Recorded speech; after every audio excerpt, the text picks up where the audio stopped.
Mick Jagger has never been the type to sit still or play it safe. For more than 60 years, he stood as rock and roll's ultimate showman.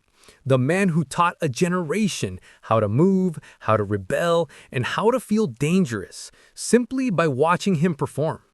But behind the iconic strut, the unmistakable voice, and that larger-than-life presence lies something deeper. A restless artist who never stopped searching. Where others chased easy hits, Mick chased truth. While his peers wanted to be loved, he wanted to be remembered. Across 6 decades, the Rolling Stones recorded hundreds of songs. Stadium anthems that shook the world, raw blues covers that launched their journey, and dance floor staples that never aged. Yet, when you ask Mick which songs have truly stayed with him, the answer isn't about chart success or screaming crowds. These 5 songs are about moments when the music locked into place, when it expressed exactly what he needed it to say, when the band became something more than 4 musicians making noise. Some of these tracks reveal his darkness.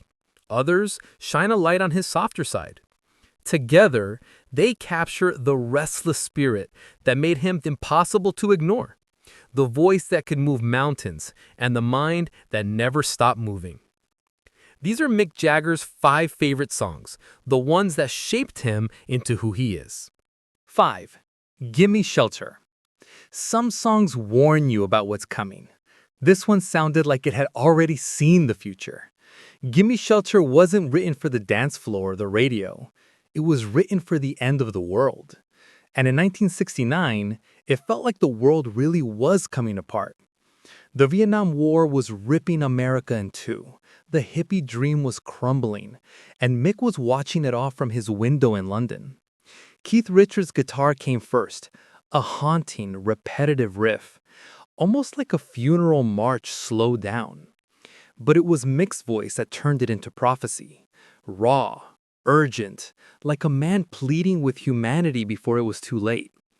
War, children, it's just a shot away.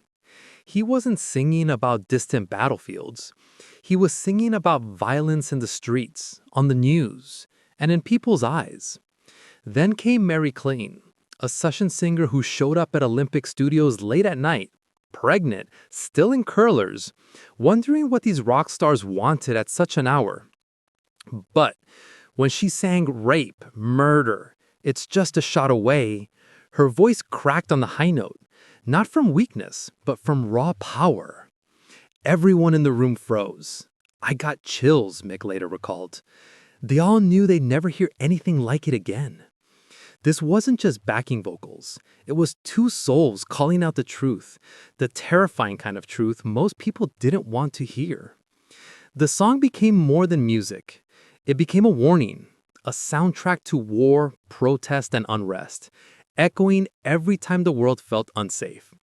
For Mick, it was the moment the Rolling Stones stopped being just another band. They became witnesses to history, reporters of the darkness others tried to ignore. 4. Wild Horses. Not every confession needs to roar. Sometimes it whispers. Wild Horses came from a tender, hidden place inside Mick, a side he rarely let anyone see. It was 1970. The Stones had a reputation as the bad boys of rock, the ones who didn't care about anything. But this song proved even rebels had hearts. Mick's personal life was unraveling, a relationship falling apart, a newborn daughter he hardly saw while touring.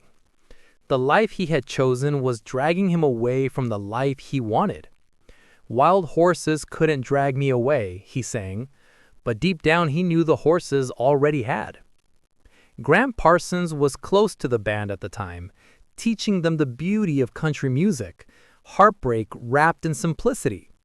He showed Mick that strength and vulnerability could live in the same song.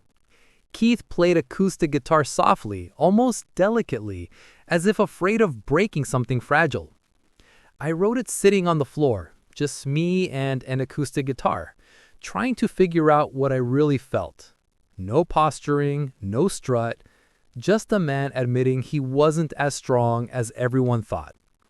The recording was stripped back, No screaming guitars, no crashing drums, only space and honesty. Everyone in the studio knew they had captured something rare, a truth you couldn't fake. Wild Horses showed the world that Jagger wasn't just a showman. He was a poet, a songwriter, a human being. Vulnerability, it turned out, could be even more powerful than swagger. 3. Paint It Black. Darkness has a sound, and in 1966, Brian Jones found it on a sitar. Paint It Black wasn't designed to be a hit. It was meant as an experiment, a collision of Indian music and London blues. But once it hit the airwaves, it became the soundtrack to a generation's nightmares. For Mick, it was the first time he realized his voice could carry despair as well as rebellion. That hypnotic sitar riff was unlike anything anyone had heard. Beautiful and unsettling, like hearing funeral music while still alive.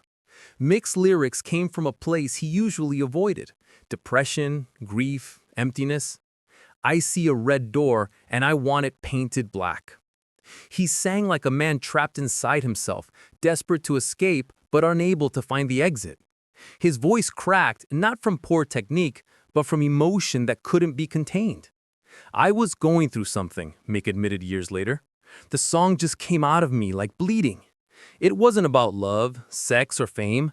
It was about the emptiness success couldn't fill, about painting the world black because color felt like a lie. Unexpectedly, it became an anthem. Soldiers in Vietnam played it in the jungle. Teenagers in quiet suburbs saw their pain in its lyrics. It was dark, but honest. And sometimes, honest darkness heals more than forced optimism.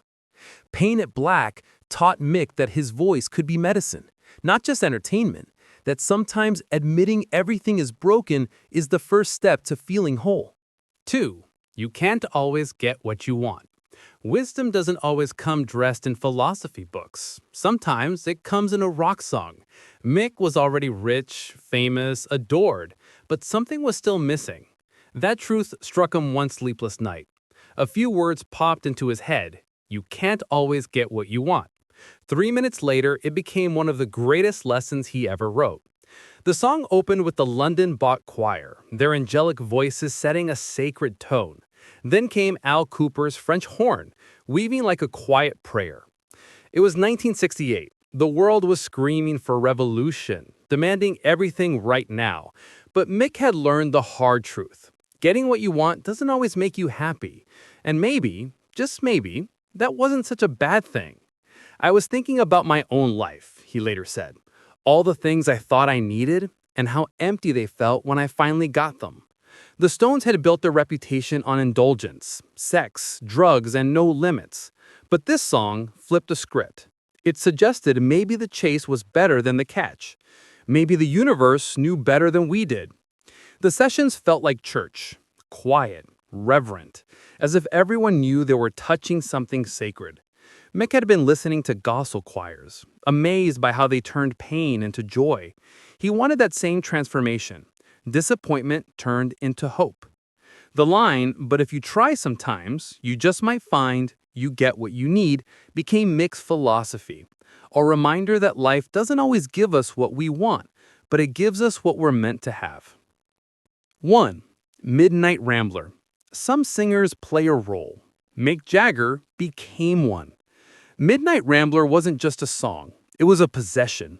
On stage, it transformed Mick into something primal and dangerous. For 11 minutes, he wasn't just a frontman. He was the shadow inside us all. Inspired by the Boston Strangler, the lyrics weren't a news report. They were an exploration of the monster within, the darkness people pretend isn't there. In the studio, it was just another dark, bluesy track. But on live, it turned into theater. Mick would stalk the stage, belt whipping, crouching like a predator. Crowds weren't sure if they were watching a concert or something forbidden. I felt possessed, Mick admitted. The audience felt it too. Women stepped back, men shifted uneasily. It was raw power, not from music alone, but from surrendering completely to the role. Midnight Rambler proved that the Rolling Stones weren't just musicians. They were explorers of human nature. And Mick wasn't just a performer. He was a shaman, guiding audiences into places both terrifying and beautiful. Please don't forget to subscribe and hit the bell icon.